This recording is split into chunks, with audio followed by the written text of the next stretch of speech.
Welcome back to the Doctors and Dollars podcast. I'm joined today by Dr. Mark McLaughlin. Mark is a board certified neurosurgeon, physician advocate, speaker, author, sportsman, philanthropist, lifelong learner, and principal leader who leverages his academic training and life experiences to inspire and serve.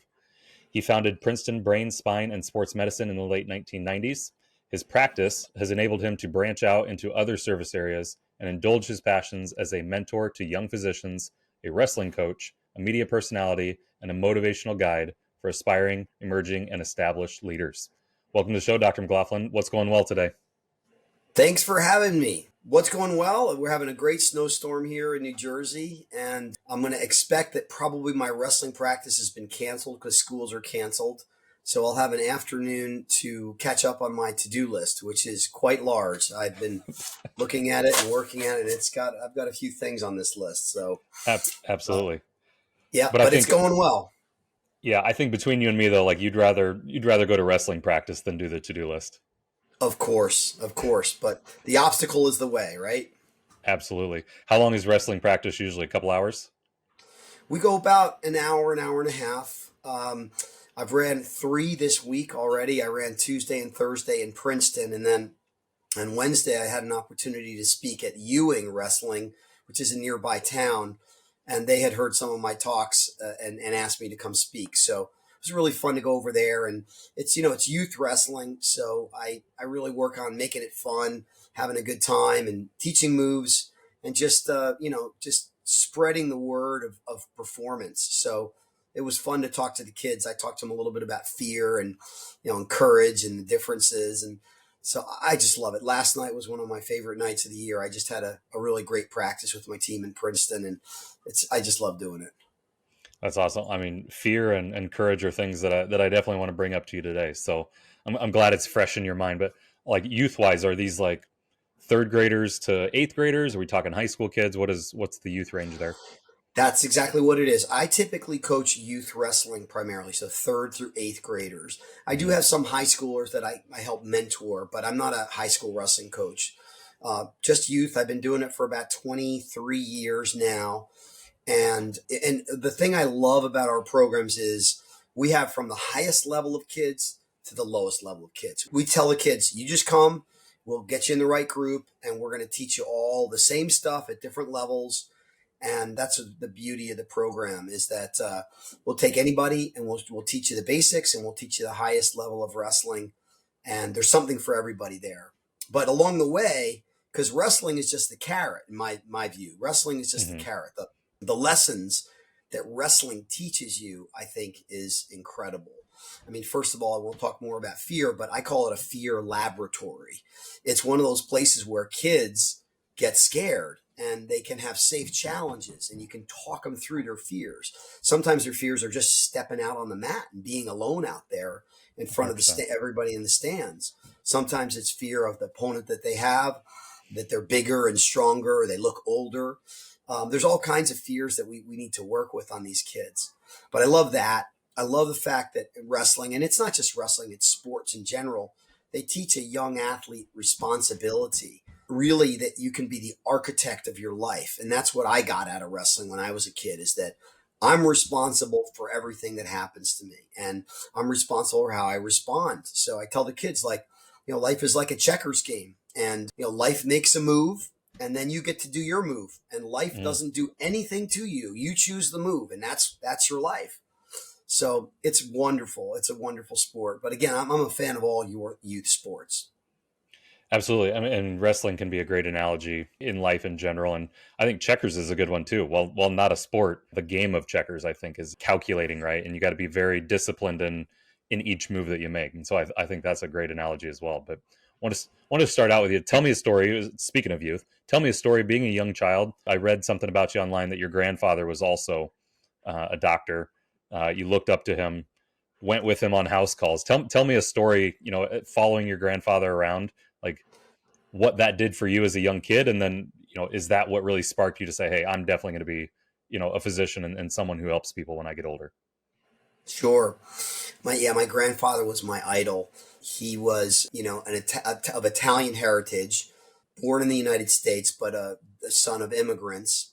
His father was a tailor in Orange, New Jersey, and he had a flourishing business in Orange, New Jersey. And my grandfather was destined to take on the family business. But a caring teacher in my grandfather's high school walked home one time with my grandfather to talk to his father, my great grandfather. And he said to him, "Your son is really, really talented, very, very smart. And I think he could be a doctor."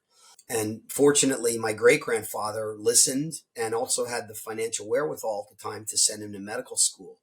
So my grandfather went from Orange, New Jersey, traveled across the Hudson, took 3 different buses to get to medical school at NYU. And he went through medical school and graduated and then began practicing. And a couple years later, he got the money to get his younger brother to go to medical school, and he covered his younger brother's medical school. So my grandfather was a general surgeon, and general surgeons back in the day did a lot of OBGYN. They were actually the delivery doctors, and they did cesarean sections as well. So my grandfather had delivered probably over 5,000 babies in the Orange, New Jersey area. And there are still some of his babies that he delivered that I get to see when I give talks up in the North New Jersey area, and they come up and they say hello to me. So that's pretty cool. Yeah. But I used to hang around with him. He was a great storyteller. He was in the Navy and he was a Navy surgeon. And I was always kind of an old soul. I would hang around with him. I would just drink up his stories. When all the kids would go out and play, I would just sit next to him and listen. And I took a liking to, what he did and an interest in it. And so one day he took me down to the hospital and walked me around on rounds. And then one thing led to another. And I began going on rounds with him, carrying his black bag for him. And he used to do house calls. So I would go on house calls with him on the weekends. And I got to really see, what a physician did early on, not just the technical aspects of a surgeon, but also the art of medicine, which was really, really neat. And then it imprinted in me. And so when I ultimately got to live my dream out and go to medical school and I started doing it, I realized how grateful I was, because not only was it something that I thought I wanted to do, but when I got there, I was like, wow, I'm pretty good at this. I Hmm. really enjoy it. It was like the confluence of a whole bunch of things in my life. And I thought, wow, I'm really lucky, because I saw some people in medical school that weren't that enthusiastic about it. I think their goal was to get in, but not to be a doctor. My goal was always, always to be a doctor and to be like my grandfather. Yeah. I thought it was interesting as I was reading kind of your background of your education to get a degree in philosophy. Not a common thing, right? Most people are pre-med, biology, biochemistry, whatever it might be that then gets them into medical school. It kind of checks that box for a lot of medical schools, right? You went philosophy Right. route. How much do you think that helped you? I have to imagine if I was doing that same route, it would be, I saw the art that my grandfather had. I know that I have to be able to talk to patients a certain way, understand kind of the psychology and what they're doing. Did philosophy, do you feel like, helped you with that to be able to understand people and thinking and outside of just the medical side of things? Well, I wish I could say I was that wise as an 18-year-old freshman at William and Mary. I fortunately, what I had was I had a great wrestling coach. His name was Al Platt, and he was intimately associated with the freshmen and making sure they got their boots on the ground safely at college. And he was, a huge advocate of our scholarly activities as well as our wrestling. And when I told him I wanted to go into medicine, the first thing he said to me is, "Don't major in bio or chem, because you can't wrestle Division 1 and be a bio and chem major. Plus, those classes are meat grinders. There's 400 kids in the class, and there's a huge bell curve. And so not many people get A's and B's, and you've got to get A's and B's in every one of your classes." He said, "I want you to take something that's going to be a little lighter on the reading, a little more on the thinking. Why don't you try philosophy?" And I thought, okay. And he said, "Hey, this is a teacher that's been well liked in the school. You should try him." So I took an intro to philosophy class, and at my coach's, warning, I didn't take any science my first year at all. Wow. And he said, basically, what I want you to do is I want you to come in as a sophomore when you already got your boots on the ground, you know how to study, you're more mature, and you can go into a classroom and you can, excel at it. And he said he had a lot of people that went into these early bio and took bio and chem because they wanted to be doctors, and they got C's, and then all of a sudden they got discouraged and they got knocked off their path. Yep. So he kind of guided me there. And then this one teacher, George Harris at William and Mary, was just this remarkable teacher who, the readings were provocative for me. I enjoyed thinking about them, and I found I had like an alacrity for it and enjoyed it. So I began doing more of it. Now, along the way, that did help me because it helped me with a more humanities background. And when I got to medical school and I got to residency, I think that emotionally, the philosophy training was very helpful for me. And it's helped me be inquisitive and retrospective on my career. So it's helped me a lot later in my career to find ways to continually love what I do, which is what I've been able to do. I'm really happy that I've been able to do that. I haven't done it on my own. I've done it with a lot of help and a lot of coaches, but I love what I do, and I want other doctors to love what they do. And I know that some of them do, and some of them are questioning whether they love what they do now. And that's where, I think there's a very important change that's happening in medicine that physicians need to grasp hold of. So long story about my grandfather and philosophy, but really I think every moment in your life, if you look at it as a tool to advance, it can be. And for me, it was. Absolutely. Do you think your time at William Mary, you said you were a wrestler, a Division I wrestler there as well. You make a lot of comparisons between the sport of wrestling to life, which is kind of tying in your time wrestling there, but also your time getting your philosophy degree, making that comparison. What does that mean to you to compare wrestling to life, philosophically, but also from the point of a neurosurgeon? Well, there's a great quote by Donald Rumsfeld. I think it is something like, some people say wrestling is like life. And he said they're wrong. Wrestling is life reduced to its essence. Ooh. So, and I've always loved that quote. Why I say brain surgery is like wrestling is because it's personal. It's very high stakes. It's extremely demanding intellectually and physically. And it has incredible rewards. And so I found this really the same things that I got out of wrestling, I get out of medicine and I get out of brain surgery. Because, I always say to my wrestlers, I put on a uniform every morning. I go into a locker room. I scout out an opponent. I then walk into a hallowed ground, the operating theater, and I have to perform. And as I get ready to perform, I deal with the same demons you deal with before you get on the wrestling mat. Am I good enough to do this? Have I thought this all out? Do I have all my bases covered? Am I going to get this person through? All those things, if you're a human being, that's what runs through your head. And you have to have a systematic way of dealing with that and coming out and doing the very best that you can. And that's how you deal with fear. Yeah, it's a beautiful way to think about it. I love that. I was getting a little fired up like a locker room talk as you were saying that. I'm like, that was really good. One thing I know, I did a little bit of research on you, obviously, before we talked today. And one thing that you talk to youth wrestlers is finding that switch, right? What does finding that switch mean to you? And obviously, just as you were talking, I could tell how that would translate then to the operating room. You have to get up each morning, find that switch. What's going to be that big difference? But what does that phrase mean to you? The Physicians Financial Summit is coming to Chicago in 2024. Now, the Physicians Financial Summit is probably exactly the opposite of what you think it is. I'm sure you've gotten a free dinner and went to an event where a financial advisor shared a few things and tips and tricks. That's not what this is. You're not going to get a free dinner, unfortunately, and we are not financial advisors. This is going to be an action-packed 2 days where we break down the exact playbook that I used that allowed me to retire at the age of 33 and is going to guarantee that you are prepared and ready for a prosperous retirement. Now, there's way too much info that I can cover in this video, but I will promise you two things. One, this is going to change your life forever. And two, we are going to make this much simpler than you realize was possible. Just like you break down important and complicated medical stuff for us as patients, we're going to do the same for you. So if talking about money would make you want to pull your hair out, this is not the event for you. But if you want to see behind the scenes of how the wealthy prepare their financial futures and what you can do to be better prepared financially, then we will see you there in March 2024, Chicago.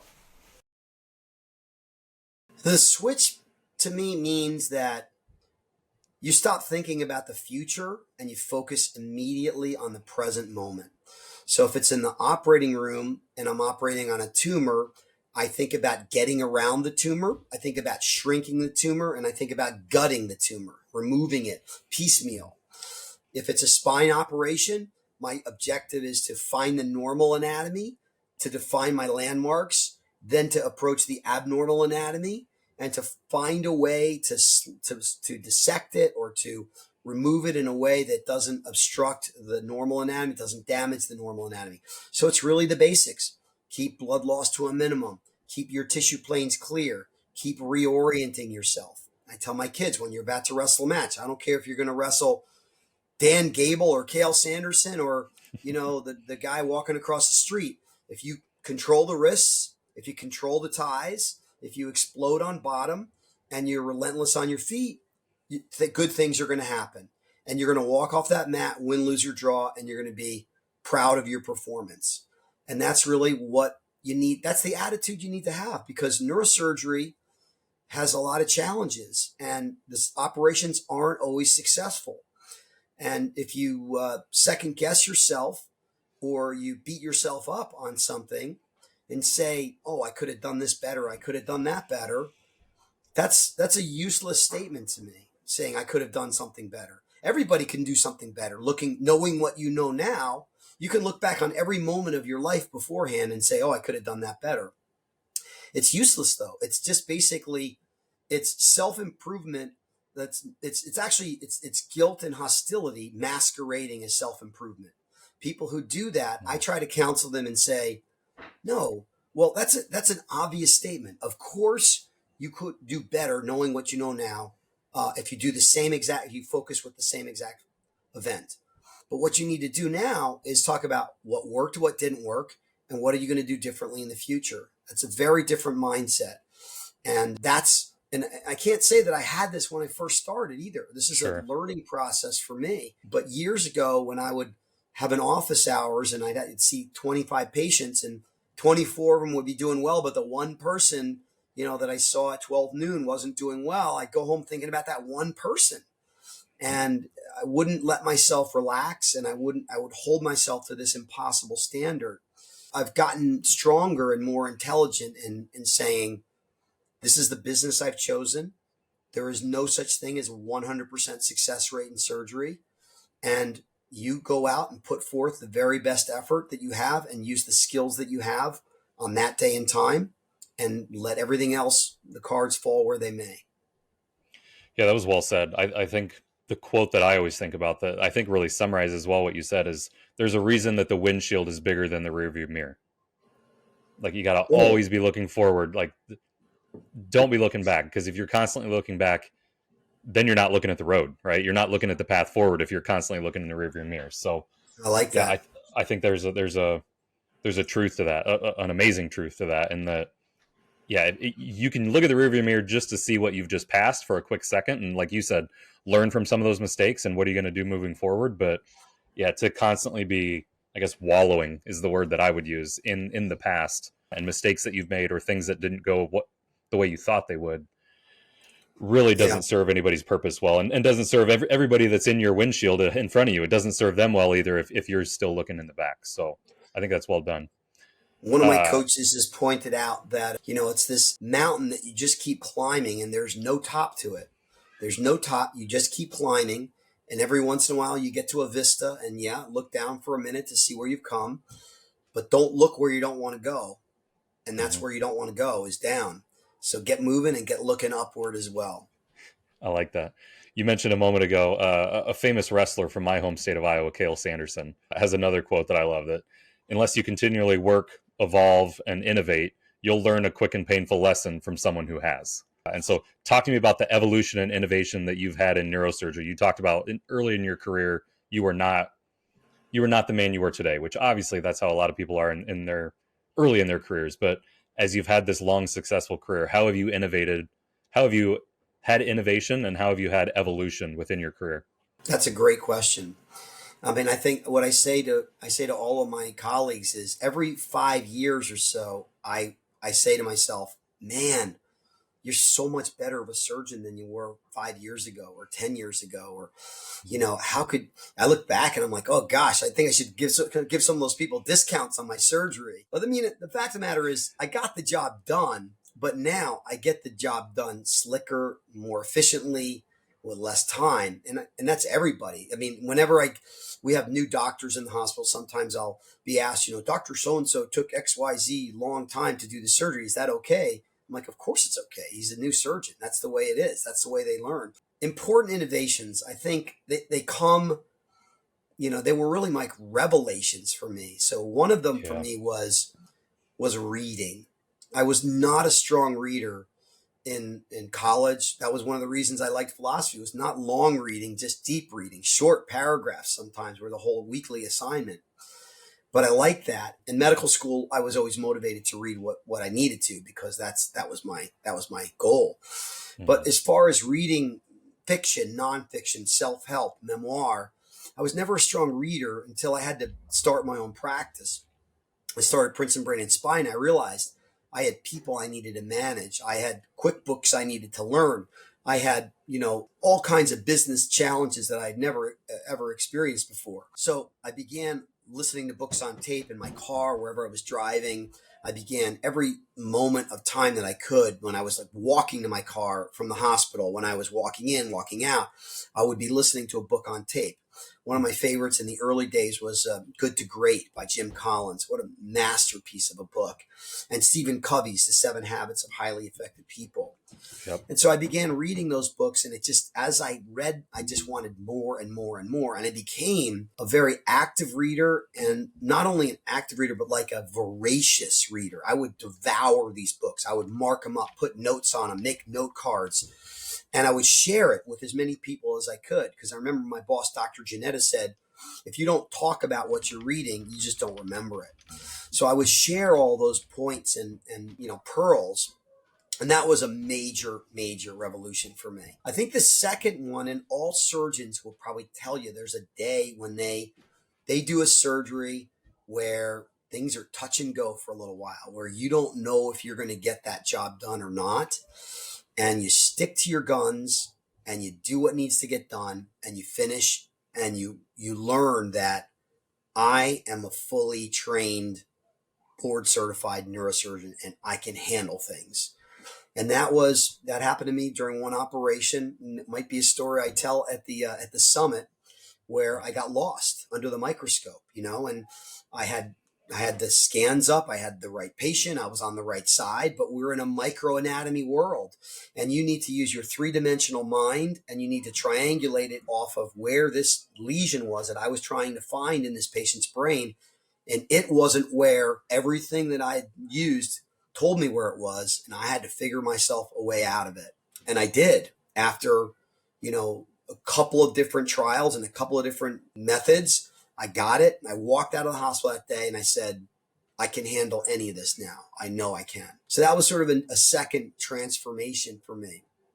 And then I think the third most important one, which is another story that I might talk about, and that is I realized that I was holding myself to an impossible standard, that I wanted every single patient to get well, that I looked at the disease as the enemy, and I was beating the enemy. And when the disease won, I lost to the enemy. I was looking at it wins and losses.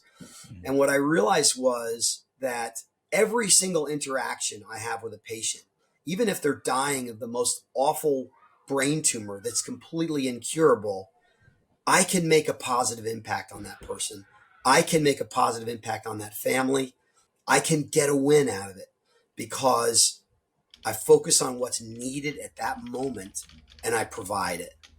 And that was a huge, huge revelation. I realized that I wasn't going to bring everybody back to normal health, but I could positively impact patients and their families, and the ripple effects of that were staggering. Mm. And that was really a huge eye opener for me. And that was when I went back to see a patient who I had thought had really had a poor outcome. I went back to see them 20 years later, and they still had a life, and they were with their family, and they were part of their family. And their family didn't think I had let them down. I had just thought I had let them down. And so that one day, I realized, wow, like what a gift. Like this one patient who I thought was one of the worst catastrophes in my career turned out to be one of the best experiences I've ever had. And so it's really the way you think that creates your world. The words you use and the thoughts you think are what create your world. And you can think about, oh, this is the enemy and I have to win. Or you can think about, all right, my purpose on earth is to serve. How can I serve this dying patient? How can I make this one day for them, this one moment, a positive interaction? Or how can I ease their suffering in some way? And by doing that, I'm getting every win. I'm getting a win on every patient. I think that's awesome for anyone to hear, physician or non-physician, because I think a lot of people will look at a brain surgeon, for example, and not think that they're having those emotions, or that they're having those thoughts of how can I make this person who is in a very dire situation, maybe dying from a brain tumor, how can I make this day best for them? They probably look at brain surgeons like, yeah, they're like a robot. They just go in there and, cut a skull open, do some surgery, and don't even think about the patient at all. So I think that's amazing insight that you just provided from a surgeon's point of view. I think looking at other surgeons, and I've had some, on the show previously, I got to imagine there's a sense of imposter syndrome when you come out of residency and you start and surgeries become more common in your day to day. There's got to be a point of imposter syndrome. Like, am I good enough for this? I really shouldn't be here. I should be doing something else. But then you have a moment like you just described where it completely changes your perspective and your outlook on what it is you do and the purpose that you have. And so I think that was well done. That was well said. Thank you.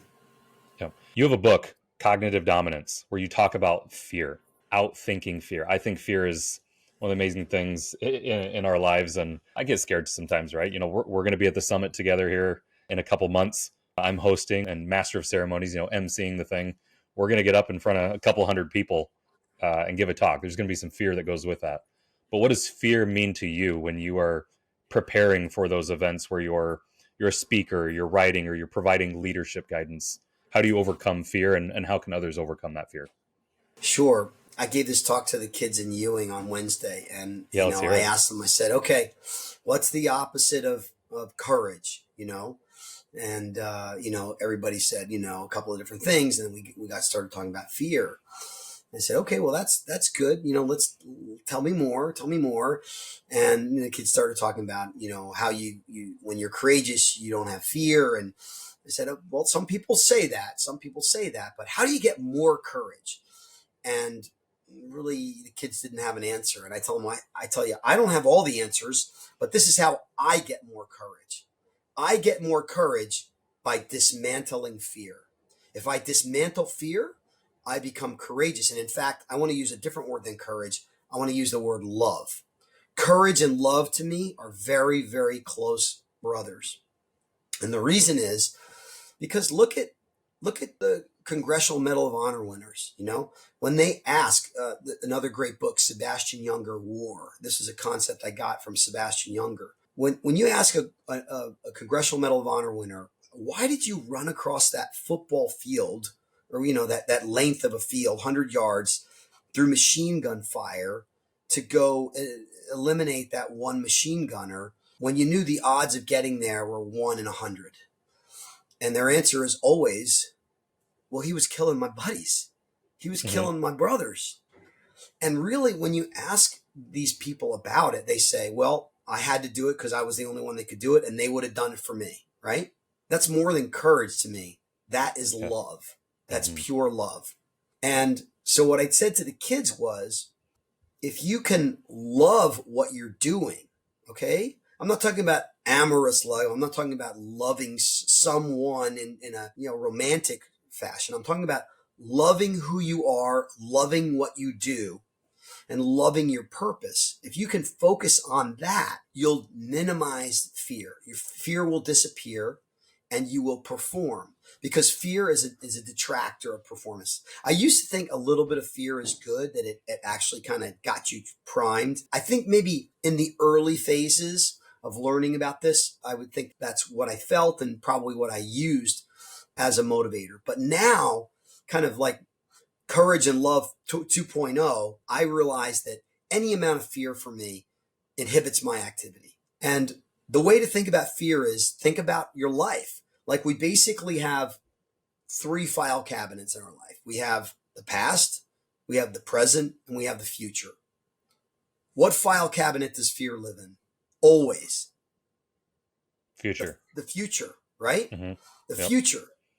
Fear is the anticipation of an event happening that, if it happens, it will cause you to feel something that you don't want to feel. Right? So say that again. Fear is the thought of a future event that causes you to think that if that event happens, you will feel something you don't want to feel. So what is imposter syndrome? It's you making some kind of a mistake, or either verbally or in the OR, where you will be judged by another person that looks at you and says, oh, that guy doesn't know how to do that. He can't operate, or he can't think, or he's not really a smart guy. It's all worrying about something in the future. And it's also based in judgment. It's you fearing somebody judging you. And I'd like to hold that up as a mirror to myself every time I think of something like that and say, who are you judgmental of? The more you can become less judgmental, the less judgmental you be of other people, the less judgmental you're going to think that they are of you. Don't minimize your judgmentalness. If you minimize your judgmentalness, your fear is going to go down, your love is going to go up, and you're going to perform the way you want to perform. Think about like crossing on a plank on the floor, right? And you just a 2x4. You just walk right across it, right on your floor. You put it down on your mat right now. But what if we put that plank across 2 buildings and there's 1,000 feet below, right? It's the same plank. It's the exact same activity. All you got to do is walk 10 feet, but you become afraid because you think about what will happen in the future, as opposed to just walking across the same plank that you did a minute before. So the more I think about fear when I'm feeling it, because I don't think you can ever banish it. I don't think you can ever be fearless. But when I think about it, I go back to present moment. That's in the file cabinet I don't want to be in. I want to be in the file cabinet of the present. Okay. What's my operation? Where's the anatomy? What do I need to define? Do I have all the right equipment? Okay. And so that's how I diminish fear. And that's how I told my kids to as well. How do you describe or overcome people's fear that they have of taking action? So I think back to the war analogy that you just gave. Let's say that gunner, his buddies are getting shot by the machine gun and he doesn't take action, right? Like what's then the outcome if he lets fear overcome? So I think of people who create a New Year's resolution and there's that fear of actually taking action on that, or someone in corporate America that really in their heart believe that they deserve a raise, but they're too scared to go ask their boss for a raise. And so there's just overcoming that fear of taking action, doing the right thing or doing the next thing that they know they need to do. What would you say to them in helping them overcome that fear and actually take the action that they know they need to take? So the first thing is, most of those things we all have done in the past, and we say, oh, I had that opportunity and I lost it, and I had that opportunity and I lost it. Again, don't beat yourself up on that. Don't say I should have done this, or I could have done this, or I should have known better. Those are just not helpful. On this day that you're going to make this resolution, make yourself a promise and keep your word. And be yourself. Like, the more we choose to be ourselves, the better we're going to be as a teacher and as somebody who's a performer. So if I start thinking, I'm talking to a medical student and I start going into, pharmacology that I haven't studied in 30 years, and I start talking about it, and I start thinking, "Ooh, I might be saying something wrong here, or I might be, that's, that's an important shift we need to make. And that's what I call knowing, being humble, knowing when when you should be the teacher and knowing when you should be the student. That's humility to me. Knowing when you should be the teacher, knowing when you should be the student. So if I'm start talking to a medical student about pharmacology, the first thing I'll say is, I haven't studied this for 30 years, but the last time I checked, dantrolene was a calcium antagonist, calcium channel antagonist. Am I correct? You tell me. You've been studying the pharmacology. So in that instance, I've gone from the teacher to the student. In a person, let's say they're looking for a raise, I think rather than entering the meeting as I deserve this raise, enter the meeting as I'm going to provide valuable information to my boss that's going to help him have a stronger business. And that is, he's going to recognize that, I need a different title or I need more funding, but it should be out of service to the company. And again, if you're thinking about service, and not that he owes it to you or she owes it to you, but it's for the best of the company, you're going to come at it in a little better light, and you're going to be more yourself if you truly believe that. Absolutely. Let's talk about the Physicians Financial Summit coming to Chicago here in a couple months, March 9th and 10th. I would tell people, that fear of taking action and understanding like, hey, I know that I'm missing some pieces within my financial plan. I don't have the financial literacy that many others do because I'm a physician that, did years of medical training, didn't get finance training, during that same time. I know I need to come to this event, but there's that fear of taking that next step. I think what you just said perfectly outlines that of don't put yourself in that box of, I should have or could have. Put it in the sense of like, I know that this is better. Use the analogy of this is better for the company if this person gets a raise. I think it's better for your financial plan, your kids' future, your grandkids' future, if you take action in coming to the event. You're the keynote speaker for us. I'm anticipating a fantastic talk. I'm excited for it. What can the audience that comes on March 9th, what can they expect to take away from your talk? My sole intent of this talk is to be a benefit to every single person in the audience, and not in a motivational way. I don't like motivational talks. I want to be transformational. I want this talk to be transformational. I want people to say, wow, I've never thought of something like that before.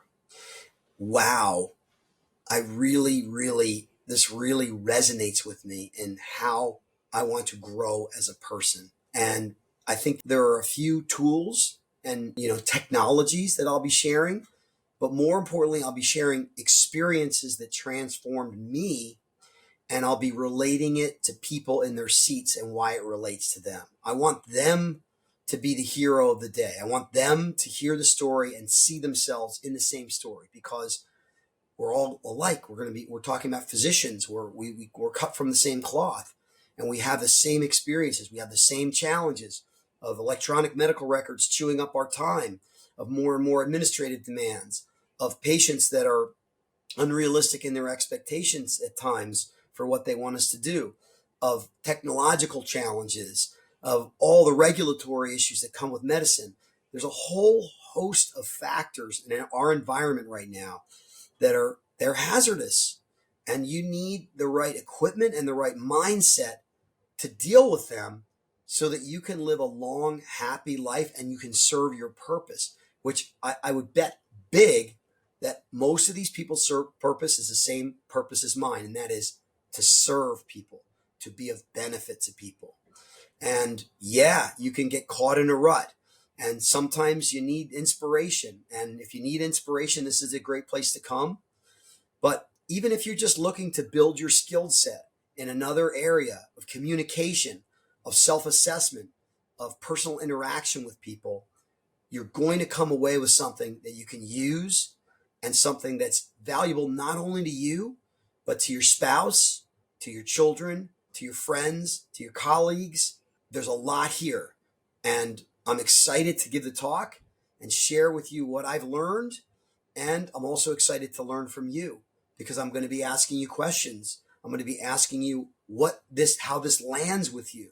I'm going to be asking you, share something with us your memory was jogged by what we talked about, and tell us how you got through it. Because again, it's the paradox of teaching.